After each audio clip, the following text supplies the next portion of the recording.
আমাদের vlog start হচ্ছে আজকে ওয়ার্কআউটের পর রান্নাঘর থেকে।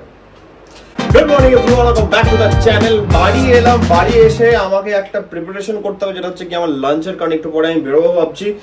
যাওয়ার আগে এক হাঁড়ি ভাত করে গেছিলাম, যেটা এখনো গরম আছে লিটারালি।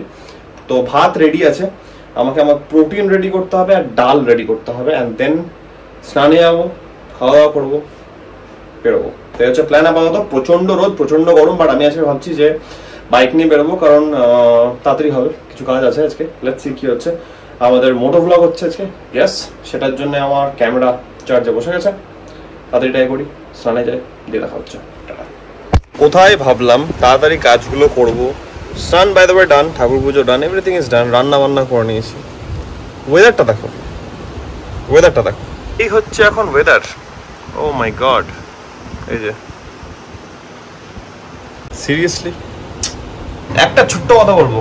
ও মাই গড ভাই, এই জিনিসটা মাই গড আমার এত মারাত্মক লাগে। আর এই যখন গন্ধটা উঠছে, হালকা টেস্ট করলাম, দুর্দান্ত দুর্দান্ত, এটা মারাত্মক। ল্যাম্পপোস্টটা দেখো, ওখানে বৃষ্টি পড়ছে কেমন অল্প অল্প অল্প অল্প করে।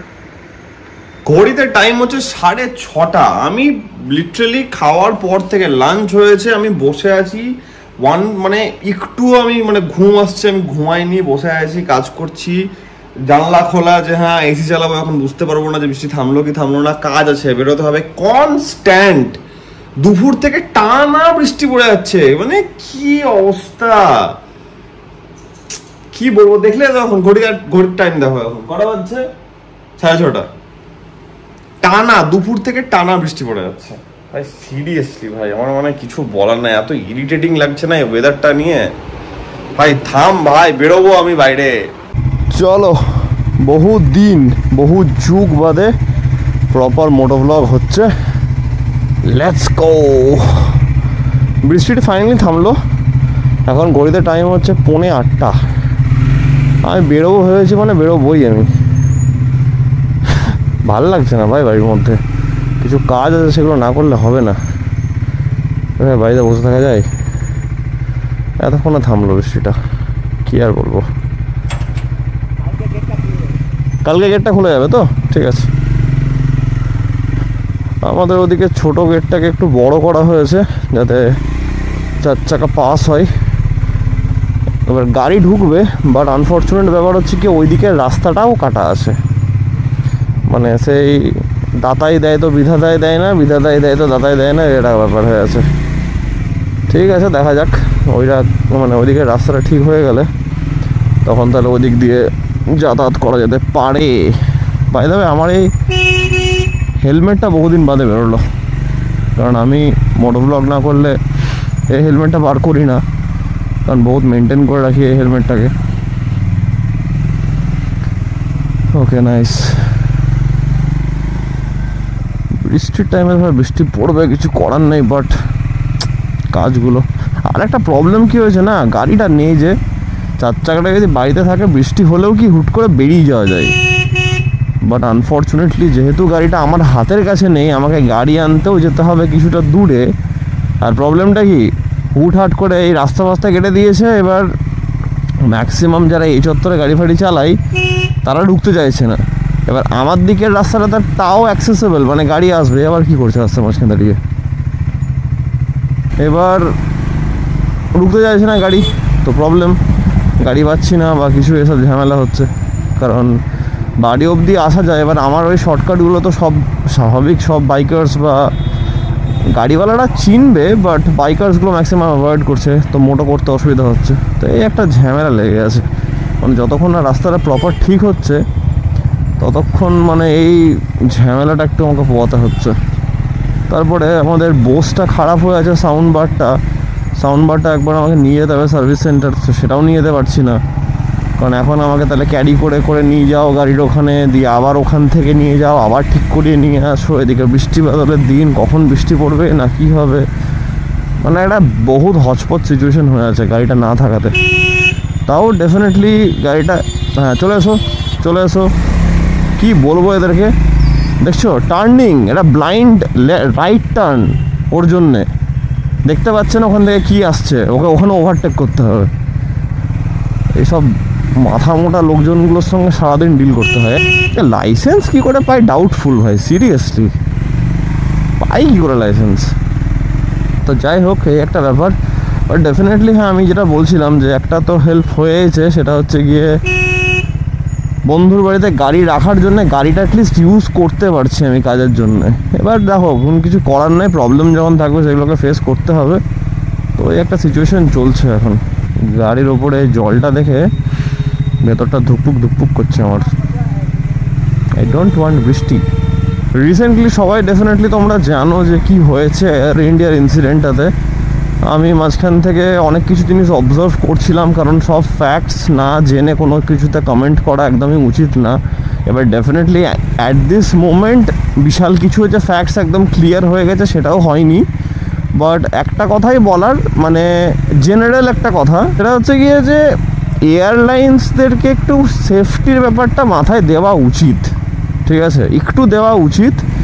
কারণ আজকে অ্যাকচুয়াল কারণটা জানি না কি হয়েছে এখানটাতে, বাট রিসেন্টলি অনেক কটা ইনসিডেন্টই হচ্ছে যে হ্যাঁ, একটা প্লেনকে টেক অফ করার পর আবার ল্যান্ড করতে হয়েছে কোনো একটা টেকনিক্যাল ইস্যুর জন্যে, এটা হয়েছে সেটা হয়েছে, কোনো প্লেনের মধ্যে দেখাচ্ছে এসি চলছে না, অনেক কিছু এখন ভিডিও সোশ্যাল মিডিয়াতে ঘোরাফেরা করছে। হিউম্যান লাইফ ম্যাটার্স ভাই, ঠিক আছে, টাকা পয়সার থেকে। আমি কাউকে ভালো খারাপ কিছু বলছি না, একটা নিউট্রাল পার্সপেক্টিভ থেকে একটাই ছোট খুব ইম্পর্টেন্ট কথা, যে মানুষের যখন টাকা দিয়ে ফ্লাইট বুক করছে বা কিছু, সেফটিটা আই থিঙ্ক বড় বড় কোম্পানিজদের মাথায় রাখা উচিত, যে লাইফ নিয়ে মানুষের খেলা উচিত না। টাকা আসবে যাবে, বাট ওই আর কি। আজকে এত কটা মানুষের প্রাণ গেছে। আজকে মেডিকেল কলেজে এই ইনসিডেন্টটা যেটা হলো, যে প্লেনটা ক্র্যাশ যেখানে হয়েছে, তারাও মানে কি বলবো, তারা তো এটা এক্সপেক্টও করতে পারেনি, তারা তো ফ্লাইটে ছিলও না। তো একটা ব্যাপার, মানে খুবই মানে ভাবা যায় না এই যে ইনসিডেন্টটা হয়েছে। ভাবলেই মনে হয় যে ভাই ফ্লাইটে চাপবো না বা কিছু। মানে মানুষের কি ভেতরে একটা ভয় চলে আসবে না, ভেতরে একটা ভয় চলেই আসবে ডেফিনেটলি। একটা জিনিস ভাবো, যে যাদেরকে ডেলি ট্রাভেল করতে হচ্ছে, যে উইকে অ্যাটলিস্ট অলমোস্ট 5 to 6 days তাদেরকে ফ্লাইটে ট্রাভেল করতেই হয় এই সিটি থেকে ওই সিটি, তাদের কি হচ্ছে জানি না কি হবে লাস্ট অবধি। বাট অ্যাটলিস্ট যেন অ্যাকচুয়াল যেটা কারণ সেটা যেন বেরিয়ে আসে, অ্যান্ড সেখান থেকে যেন অ্যাটলিস্ট কিছু একটা কনক্লুশন আসে, যে হ্যাঁ এটা প্রবলেম ছিল, এটার জন্য হয়েছে। সেটার তো আর মানুষ ক্ষতিপূরণ দিয়েও তো সেটা মানে কি বলবো ফুলফিল করতে পারবে না, যে মানুষগুলোর লাইফ তো আর ফিরে আসবে না definitely. But at least next time থেকে যেন সেই জিনিসটা না হয়। যবে থেকে খবরগুলো দেখছি মানে এত মনটা খারাপ হয়ে যাচ্ছে, আর কিছু বলার নেই সিরিয়াসলি। এখনও অবধি হয়তো কোনো কনক্লুশন আসেনি, মানে অ্যাজ অফ দিস মোমেন্ট আমি যখন এই ব্লগটা বানাচ্ছি। ভ্যারাইটি লোকজন ডিফারেন্ট তাদের ওপিনিয়ন্স রাখছে, এটা হয়েছে ওটা হয়েছে। অনেক ইঞ্জিনিয়ার্সও তাদের কথা বলছে, নিউজে তো অনেক কিছুই দেখা যাচ্ছে। খুব খারাপ লাগছে যাদের ফ্যামিলিসদের সঙ্গে ইনসিডেন্টটা হয়েছে। মানে কন্ডোলেন্সেস জিনিসটা খুব ছোটো হবে, ব্যবস্থা হোক। আর যদি ডেফিনেটলি কারোর নেগলিজেন্সের জন্য এটা হয়েছে, তাহলে তো ভাই আমি বলবো যে তাদের অ্যাটলিস্ট কিছু একটা ব্যবস্থা করা উচিত। সেটা গভর্নমেন্ট হোক, সেটা প্রশাসন হোক, তাদের কিছুটা স্টেপ নেওয়া উচিত। এনিওয়েজ, তো আপাতত আমাদের কাজের জন্য যেটা আমরা বেরিয়ে গেছি, সে অলমোস্ট লোকেশনে পৌঁছে গেছি। চলো একটু ছোটো মিটিংয়ের ব্যাপার আছে, একটা একটু কমপ্লিট করা যাক সেই জিনিসটাকে। বাট আমার গায়ের মধ্যে বৃষ্টির ফোঁটা কেন পড়ছে রাত তারিখের? ছোটো ছোটো গলির মধ্যে গাড়ি দাঁড় করিয়ে দেবে, গাড়ি পাস হবে না কেন? গাড়ি দাঁড় করা এখানে আমার বাড়ি হতে পারে এটা, কিন্তু এটা পার্কিংয়ে তো জায়গা না এটা। আমার এই জিনিসটা বহুত মানে কি বলবো অড লাগে আর খুব ফালতু লাগে।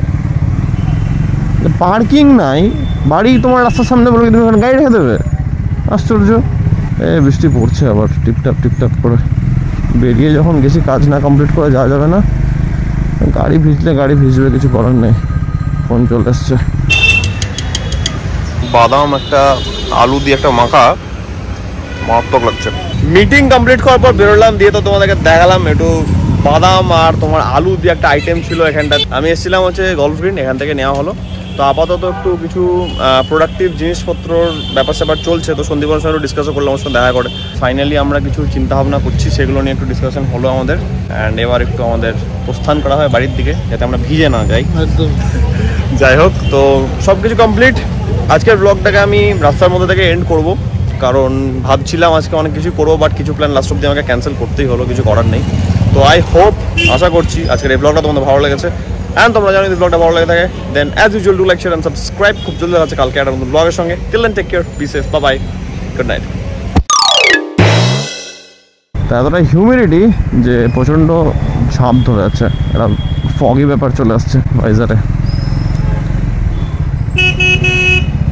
কেন এইভাবে বাইক চালানোর কি দরকার, সেটা কে বোঝাবে।